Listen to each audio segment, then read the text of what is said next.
सविता कृष्णन, दिल्ली के 5 वाम दलों के तमाम साथी, नेतागण, कार्यकर्ता, जुझारू साथी, आप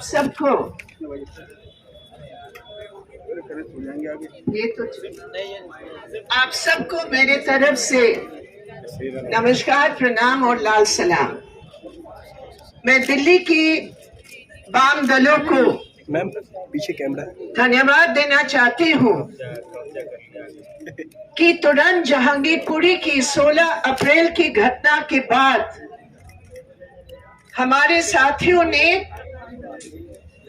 पुलिस की घेराबंदी को तोड़कर, घेराबंदी केवल फिजिकल नहीं होता है, सच्चाई का भी घेराबंदी करने का जो प्रयास किया दिल्ली पुलिस ने केंद्र गृह मंत्रालय के नेतृत्व में, कि 16 अप्रैल की जो घटनाएं हैं उसकी एक तरफा तस्वीर देश भर के सामने रखा जाए। दिल्ली के वाम दलों ने एक फैक्ट फाइंडिंग टीम तैयार करके तुरंत वहां जाकर इस झूठ का जो पुलंदा बनाया गया था उसको तोड़ने का एक बहुत अहम काम किया। और इसलिए साथियों, मैं आप सबको बधाई देती हूँ, क्योंकि आज सच्चाई से अगर कोई पूछे हमसे कि बीजेपी आरएसएस किस चीज से डरती है, मेरा जवाब होगा बीजेपी आरएसएस सच्चाई से डरती है। सच्चाई के आधार पर आंकड़ों से डरती है और इसलिए उनका हमेशा यही काम रहा है कि झूठ के आधार पर वो एक ऐसी कहानी बना ले कि जो अपराधी है उनका अपराध छिप जाए और जो शिकार हुए लोग हैं उन्हीं को शिकार बनाया जाए। भाजपा आरएसएस दंगाइयों को संरक्षण देना बंद करो, बंद करो, बंद करो। कल हम लोग जहांगीरपुरी में थे और हमें पता चला कि आज भी दिल्ली की पुलिस एक तरफा कार्रवाई कर रही है और घरों में घुस कर आतंक फैला रही है और पूछताछ के नाम पर नौजवानों को गिरफ्तार कर रहे हैं। वो नौजवान कौन है? वो नौजवान एक विशेष कम्युनिटी, अल्पसंख्यकों, एक धर्म में विश्वास करने वाले वो नौजवान हैं जो आज पूरे सी ब्लॉक में एक आतंक का माहौल बना हुआ है। हम लोग जो वामपंथी हैं, जो कम्युनिस्ट हैं, हम उन तमाम तत्वों के खिलाफ है, चाहे किसी भी धर्म के क्यों ना हो, जो दंगा फैलाते हैं। हम चाहते हैं कि पहचान करके, चिन्हित करके उनके खिलाफ सख्त से सख्त सजा हो। लेकिन आज क्या हो रहा है? आज कानून की धज्जियां उड़ाए जा रहे हैं। आज इस देश के एक नागरिक के अधिकारों पर जबरदस्त हमला हो रहा है और इसीलिए हम ये मानते हैं कि बीजेपी आरएसएस के लिए ये बुलडोजर केवल मशीन नहीं है, ये बुलडोजर उनकी संकीर्ण विचारधारा, हिंदुत्व के नाम, ये बुलडोजर उनकी खतरनाक राजनीतिक कार्यनीति के नाम, ये बुलडोजर चलाया जा रहा है संविधान के खिलाफ, जनवाद के खिलाफ, नागरिक अधिकारों के खिलाफ। और इसीलिए जहांगीरपुरी उसका सबसे जिंदा मिसाल है। पहले खरगोन में हुआ, यूपी में हुआ, हम सब जानते हैं। लेकिन ये कहना जरूरी है कि 16 अप्रैल को जो एक कहानी बनाई गई है कि शांतिपूर्ण हनुमान जयंती के लिए शोभा यात्रा पर सी ब्लॉक में पहुंचते अपराधी तत्व जो बांग्लादेशी और रोहिंग्या हैं, उन्होंने इस शांतिपूर्ण शोभा यात्रा पर पथराव किया। ये कहानी पुलिस ने कहा, ये कहानी बीजेपी के दिल्ली प्रेसिडेंट आदेश गुप्ता ने कहा, और सबसे खेद की बात है कि आप पार्टी जो यहां दिल्ली सरकार चलाती है, जिसका एमएलए जहांगीरपुरी में चुना हुआ एमएलए है, जो सी ब्लॉक के वोट की समर्थन से अन्य वोटों के साथ जो एमएलए बना है, आज वो पार्टी के मुख्यमंत्री दिल्ली में वो भी कहता है कि हाँ, पत्थर चलाने वालों पर सजा होनी चाहिए। ठीक है, पत्थर चलाने वालों पर सजा होनी चाहिए, लेकिन वो शोभा यात्रा के संबंध में पूरा खुलासा हो रहा है।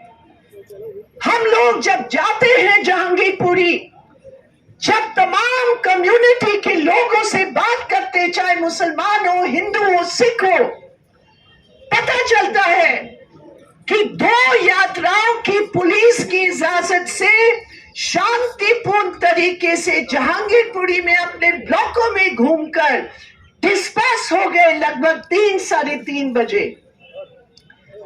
उसके बाद बजरंग दल की युवा वाहिनी, विश्व हिंदू परिषद, उन्होंने बगैर पुलिस की इजाजत से इकट्ठे होकर मेन रोड पर नहीं चले, सी ब्लॉक के गली के अंदर जाकर, और वो तथाकथित शोभा यात्रा, मैं तथाकथित इसलिए कहती हूं, धर्म से उनका कोई मतलब नहीं था।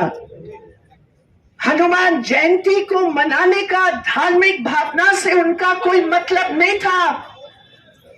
उन नौजवानों के हाथ में नंगे तलवार थे, उन नौजवानों के हाथ में बड़े बड़े लाठी थे, उन जवानों के साथ एक ऐसे डीजे था, और उसके आधार पर बहुत खतरनाक शांति तोड़ने वाले सांप्रदायिक नारे लगा रहे थे।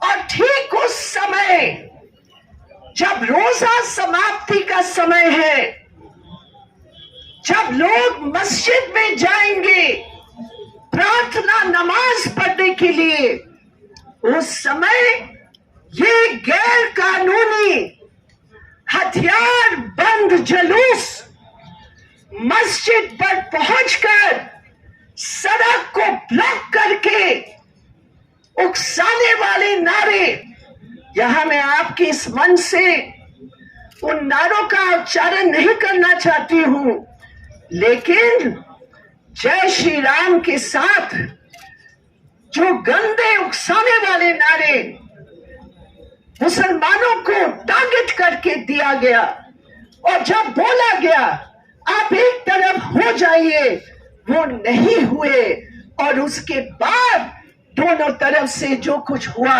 आपके सामने है। लेकिन आप कारण नहीं ढूंढेंगे।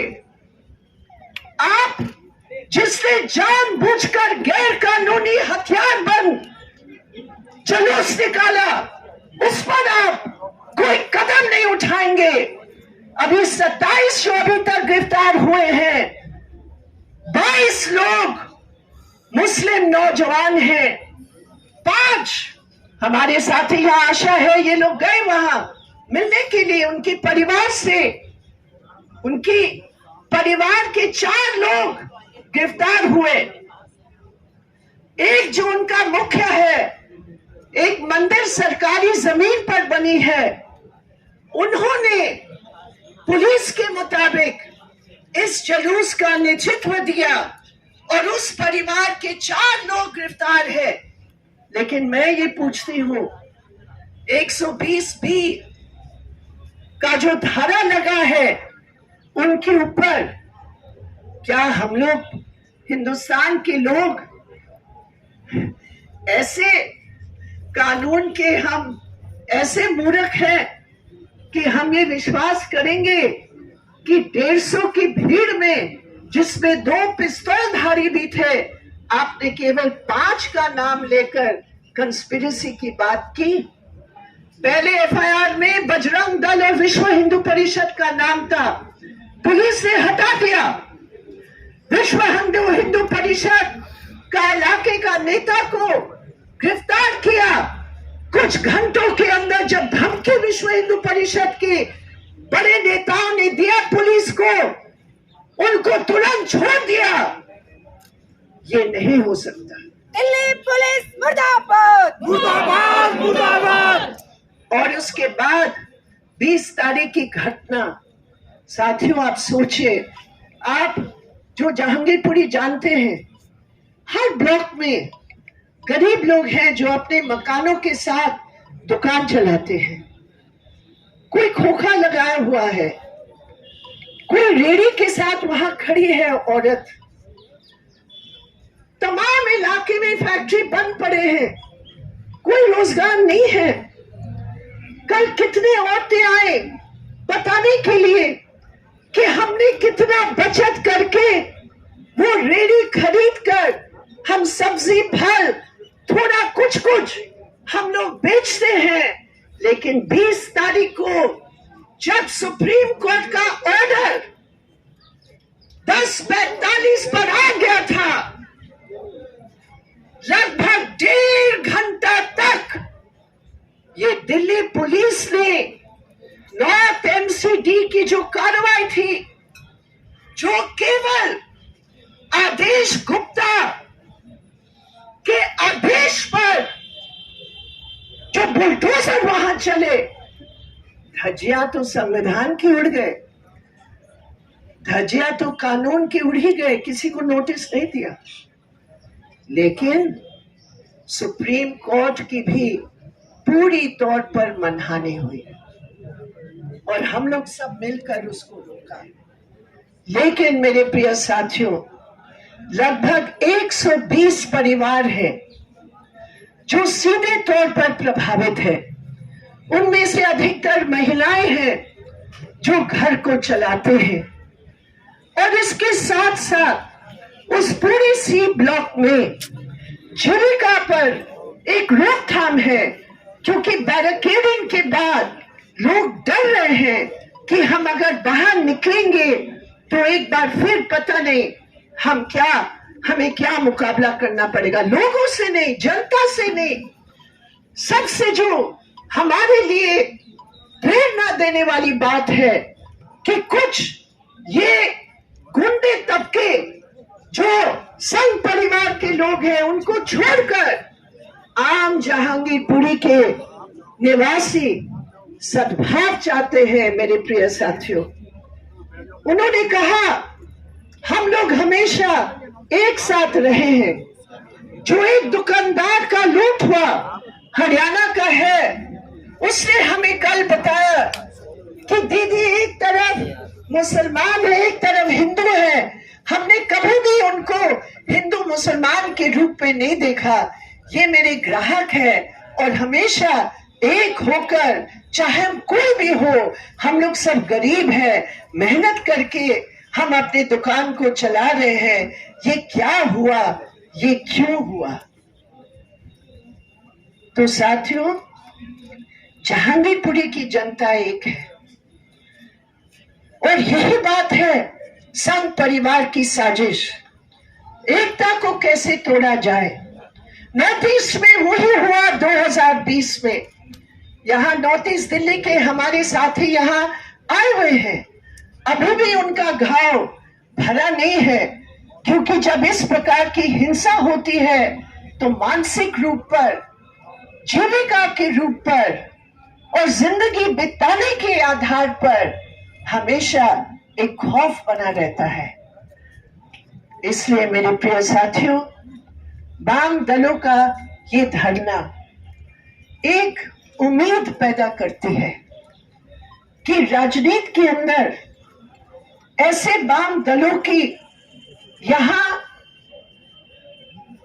मौजूदगी, विचार की मौजूदगी, झंडा की मौजूदगी, अन्याय के खिलाफ लड़ाई की मौजूदगी, यही जो है इस दिल्ली की जनता को आशा देगी, इस दिल्ली की जनता को उम्मीद देगी कि हाँ, हिंदुस्तान के नागरिक के रूप में पूरे अधिकार हमारे हैं और उसी के आधार पर हम यहाँ शांतिपूर्ण तरीके से हम रहेंगे।